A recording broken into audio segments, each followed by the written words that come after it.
Now let's move to Colorado. Now, Frontrunner 3 says, I look at Colorado and they lost a few games by less than a touchdown. Yeah, but see, this argument always loses me because I can go the other way. Didn't they beat Colorado State in like triple overtime? So I can say they should have lost that game. I mean, I can go that way as well. So that you are what your record is.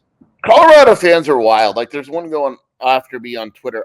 I picked them 11th. I don't think that's crazy. I think Vegas has them around there too. They were that in the preseason poll. I'm not the only one.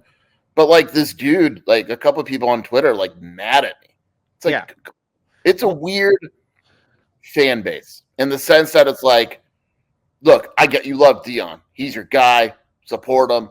But come on, man. Like, do a little bit on the field before you, like, attack people. Like, they just attack everyone who dislikes Colorado, even though it's not disliking Colorado. And see, that's the other thing too. I love the narrative as well, where they say, oh, well, the media just doesn't like Colorado. Dude, the media is all over Colorado. And then when I saw a couple people talking about, well, the voters just don't know what they're talking about with Colorado in the preseason poll. Yet, when they have Travis Hunter as the defensive player of the year in the conference preseason, when they have Shadur as first team, so they knew that much, they weren't biased enough there. But when it comes to picking where Colorado is going to be, then they're not biased. Come on. By the way, Hunter surprised me as a team. I had Martin. I actually didn't even really consider Hunter. And I think Hunter's really good, but I think Martin and the numbers he put in the Big 12 are wild. Hunter is really, really good. But let's be honest here, though. We also saw against a guy like T-Mac, T-Mac can do what he wants against Travis Hunter. Here's my hot take that Arizona fans are like,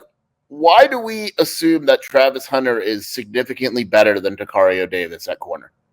I have no clue why. I literally have no clue why we assume that. Just because he plays both ways?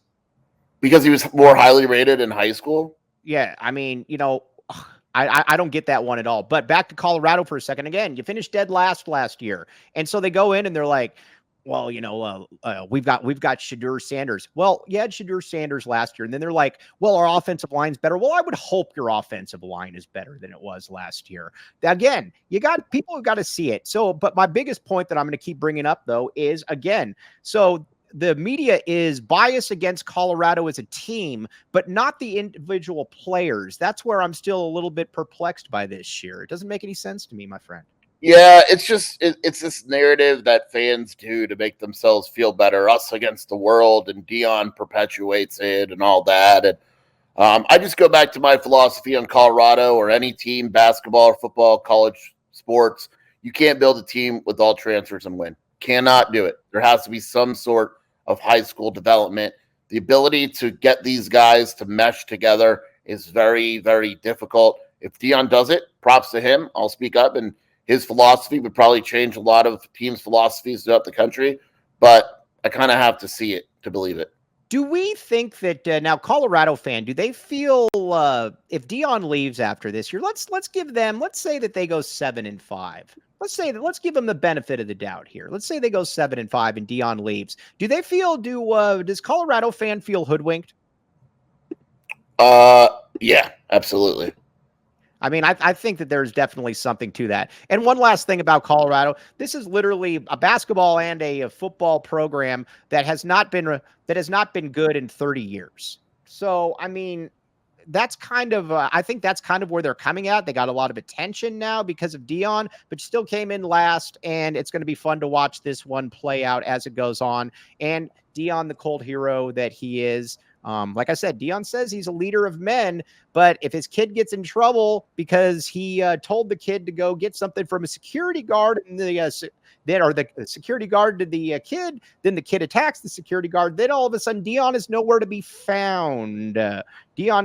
So we'll find out about that one. We will definitely find that one out. And that's the great thing about preseason polls. Everyone's like all pissed and everything. There's a chance to prove people wrong or right. That's the whole point. Like, there's a season to still be played. That's the fun with these preseason polls.